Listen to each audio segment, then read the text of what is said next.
आता असं आहे की भाजपनं आपल्याला महाराष्ट्रात काय देशभरात दाखवून दिलेलं आहे ते कधी कुणाबरोबरही जाऊ शकतात आणि कुणाबरोबरही ते पाठ लावू शकतात.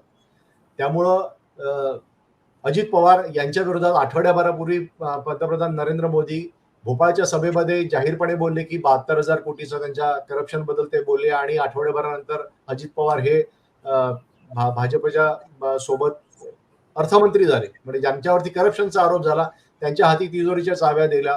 तर पंतप्रधानांना वाटलं नसेल का की त्यांची क्रेडिबिलिटी याच्यामुळे जाते म्हणून. पण सत्तेसाठी भाजप कुठल्याही थराला जाऊ शकतं हे आतापर्यंत सिद्ध झालेलं आहे. त्यामुळं जर भाजपला गरज वाटली आणि महाराष्ट्रासारखं मोठं राज्य जे आहे ज्याच्यामध्ये सगळ्यात जास्त पैसा आहे देशभरातला, हे राज्य आपल्याकडे कायम ठेवण्यासाठी भाजप कुठल्याही थराला जाऊ शकतं आणि यासाठी अगदी उद्धव ठाकरे यांचे पाय धरायची वेळ आले तरी पण भाजपचे नेते धरतील याच्याबद्दल माझ्या मनात शंका नाही आहे. त्यामुळं फक्त आता एवढंच आहे की उद्धव ठाकरेंनी काय करावं हा त्यांचा प्रश्न आहे. उद्धव ठाकरे यांचे अनेक नेत्यांच्या मागे ईडीचा ससेमिरा लागलेला आहे, इन्कम टॅक्सचा ससेमिरा स्वतः त्यांच्या मागे लागलेला आहे. संजय राऊत स्वतः जेलमध्ये जाऊन आलेत, 1 वर्ष राहून आलेले आहेत.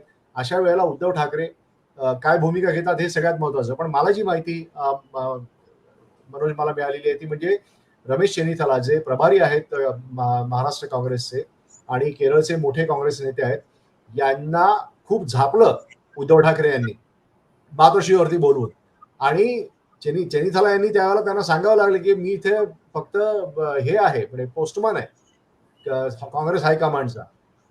उद्धव ठाकरे नाराज हे होते की काँग्रेस त्यांना एकही जागा देत नाहीये विदर्भामध्ये, त्यामुळे ते प्रचंड नाराज होते आणि त्यांनी उद्धव ठाकरे यांनी रमेश चेन्निथाला यांना सांगितलं की भाजपची साथ सोडून आम्ही काँग्रेसच्या सोबत आलो, ते काय आम्ही अशी काही वागणूक अपेक्षित नाहीये तुमच्याकडून. अशा वेळेला रमेश चेन्निथाला यांनी फक्त सुटका करून स्वतःची घेतली की मी काँग्रेस हायकमांडकडे तुमची जी तक्रार आहे ती पोहोचवतो. मी फक्त याच्यामध्ये मी दूत आहे फक्त हायकमांडचा, माझ्याकडे निर्णय घेण्याची ताकद नाही असं म्हणून त्यांनी स्वतःचं मानगूट सोडून घेतली. पण अशा प्रकारे दबावाचं राजकारण चालू आहे असं एक उदाहरण याच्यामध्ये आपल्याला पाहायला मिळतं. म्हणजे हे नक्की आहे की म्हणून आपण प्रश्न विचारतो की यांचे इतके का फाटले, हे फाटू का दिलं गेलं हाही तर मुद्दा आहे. शरद पवारांसारखे अत्यंत दिग्गज नेते, महाविकास आघाडीचे तारणहार हे सोबत असताना सुद्धा अगदी शेवटच्या टप्प्यामध्ये पवारांची मनधरणी करण्यात येते की महाविकास आघाडी आता तुटू शकते. म्हणजे महायुतीमधल्या कुरबुरी आपल्याला लोकसभेत माहिती आहे, सुरुवातीच्या काळामध्ये सुद्धा माहिती आहे. आता 90 उमेदवारांची भाजपची लिस्ट जारी झाल्यानंतर सुद्धा काही ठिकाणी त्यांच्यातही नाराजी आहेत.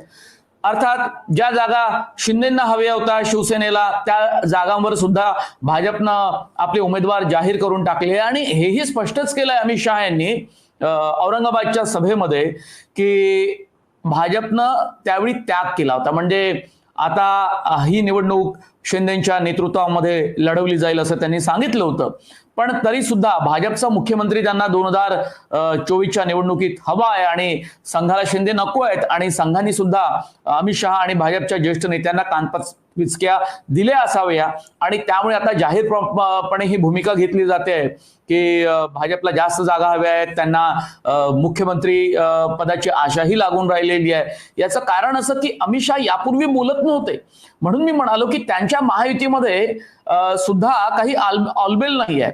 म्हणजे एकीकडे शिंदेंना हे सांगून टाकलं होतं की तुम्हीच मुख्यमंत्री होणार, 40 जागा जरी आल्या तरी तुम्हालाच मुख्यमंत्री करू. मग पुन्हा एकदा अमित शहा म्हणतात की औरंगाबाद छत्रपती संभाजीनगरमध्ये की भाजपनी खूप मोठा त्याग केला होता, म्हणजे यावेळी जर जागा जास्त आल्या तर त्याग केला जाणार नाही.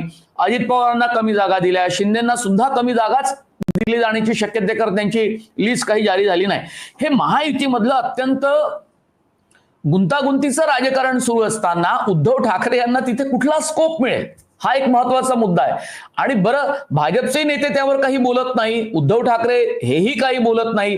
राष्ट्रीय न्यूज चॅनल्समध्ये म्हणजे मला जर नावच घ्यायचं झालं तर मी एबीपी न्यूजचं नाव घेईल की एबीपी न्यूजनं ही बातमी अत्यंत फोकस करून विस्तारानं चालवलेली आहे की अशा प्रकारची बातमी म्हणजे मुंबईतले पत्रकार आणि नवी दिल्लीतले त्यांचे पत्रकार सूत्रांच्या माहितीनुसार सांगत होते की अशा प्रकारच्या भेटीगाठी शिवसेना आणि भाजपमध्ये सुरू आहे.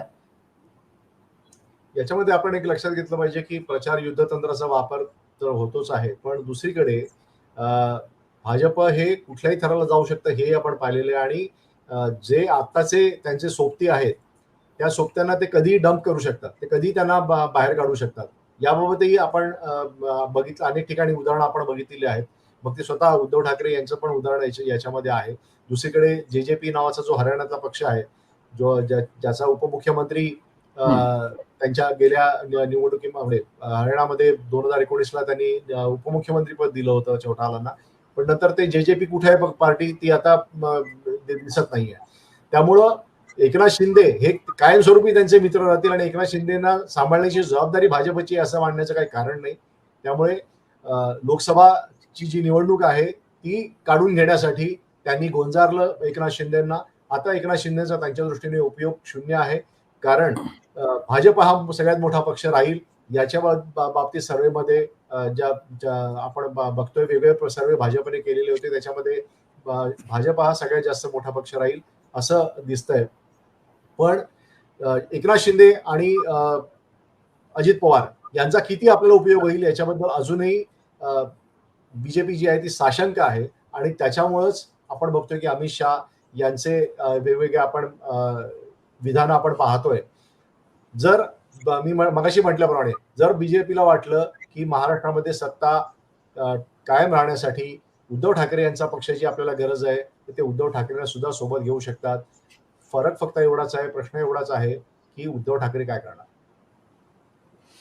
बरं, आता ही एक वेगळी म्हणजे प्रत्येकाने आपापले पर्याय हे खुले ठेवल्याचं आपल्याला दिसतंय. म्हणजे काँग्रेसमध्ये पण इतकी खुमखुमी आलेली आहे आणि काही त्यांच्या नेत्यांमध्ये इतका खळखळाट दिसतोय की त्यांना 5 वर्षापूर्वीचं आणि 2.5 वर्षापूर्वीचं महाराष्ट्राचं राजकारण आणि त्या राजकारणात काँग्रेसचं काय नेमकं स्थान होतं आणि किती त्यांच्या नेत्यांमध्ये दुफळी माजली होती किंवा त्यांची संघटना किती कमकुवत होती हे सुद्धा ते लक्षात घेत नाही. त्यांच्यामध्ये अचानक उत्साह निर्माण झाला, पण त्यांच्या हे लक्षात येत नाही की महाविकास आघाडीमध्ये असताना तुम्हाला काही जागी रिजिड भूमिका सोडून द्यावी लागते इन द इंटरेस्ट ऑफ महाविकास आघाडी.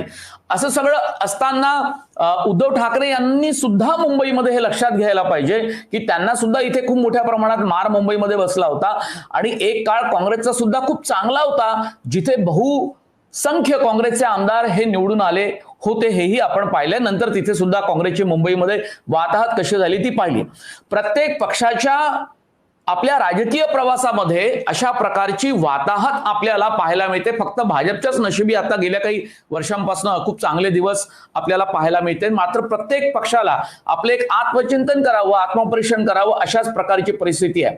पण सुगीचे दिवस आले की या पक्षांमध्ये आणि नेत्यांमध्ये प्रचंड मोठ्या प्रमाणात महत्वाकांक्षा ही जागृत होते आणि त्यामुळे असे सगळे वाद हे विकोपाला जाताना आपण पाहतो. आणि दुसरीकडे खूप सारे नेते असे छोटे नेते ज्यांनी पक्षासाठी योगदानही कमी दिलं, ज्यांची स्वतःची पात्रताही कमी आहे, पण त्यांना सुद्धा आपण निवडून येऊ आणि आपल्याला उमेदवारी हवी म्हणून ते महाराष्ट्रात वेगवेगळ्या ठिकाणी आपला दबाव पक्ष नेत्यांवर वाढवण्याचा प्रयत्न करतायत. आणि उद्या आपण मुख्यमंत्री झालो, नाना पटोलेंनाही असं वाटतं, तर आपल्या बाजूनं विदर्भातनं सर्वात जास्त संख्याबळ असावं असंही चित्र आपल्याला नाना पटोलेंच्या बाबतीत सुद्धा पाहायला मिळते. सुभाष, साहजिकच आहे, कारण काँग्रेसमध्ये ज्यांच्याकडे जास्त समर्थक आमदार तो मुख्यमंत्री बनतो. आणि हे आपण 1999ला पाहिलं की विलासराव देशमुख यांनी त्यावेळेला सांगितलं होतं 40 पेक्षा जास्त आमदार माझ्याकडे आहेत आणि त्याच्यामुळं विलासराव देशमुख यांना तिथं मुख्यमंत्री पदाची संधी मिळाली होती. त्यामुळं बीजेपी आणि काँग्रेसमधले जे नेते आहेत, मग ते बाळासाहेब थोरात असू देत, नाना पटोले आहे, ते आतापासूनच म्हणजे त्यांच्या समर्थकांचे जर तुम्ही फेसबुक अकाउंट्स बघितले तर आतापासूनच त्यांचे समर्थक आमचा नेता मुख्यमंत्री बनणार म्हणून ते आता शिंग फुंकायला लागलेले आहेत. मुळात अजून सत्ता आली नाही आणि भांडण सुरू, हा जो प्रकार हरियाणामध्ये घडला आणि त्याचा त्रास, त्याचा तोटा हा हरियाणामध्ये काँग्रेसला मोठ्या प्रमाणावरती बसला, ज्याच्यामध्ये हुड्डा आणि सैलजा या दोघांमध्ये मुख्यमंत्रीपद अजून मिळालेलं नसताना किंवा सत्ता आलेली नसताना मुख्यमंत्री पदासाठी ते भांडत होते आणि त्याचा तोटा काँग्रेसला तिथं बसला. काही प्रमाणात तसाच फटका हा काँग्रेसला इथं बसू शकतो. त्यामुळं काँग्रेसचे जे वरिष्ठ नेते आहेत त्यांनी याच्या बाबतीत नक्कीच ते यावेळेला जास्त ताक सुद्धा फुंकून पित आहेत आणि ते लक्ष ठेवून आहेत की हे जे आघाडी आहे ही कायम राहील. कारण एक स्पष्ट आहे, महाराष्ट्रामध्ये याच्या पुढं कुठल्याही पक्षाला हे पूर्ण 145 आमदार जिंकून आणणं स्वतःच्या एक हाती हे शक्य नाहीये.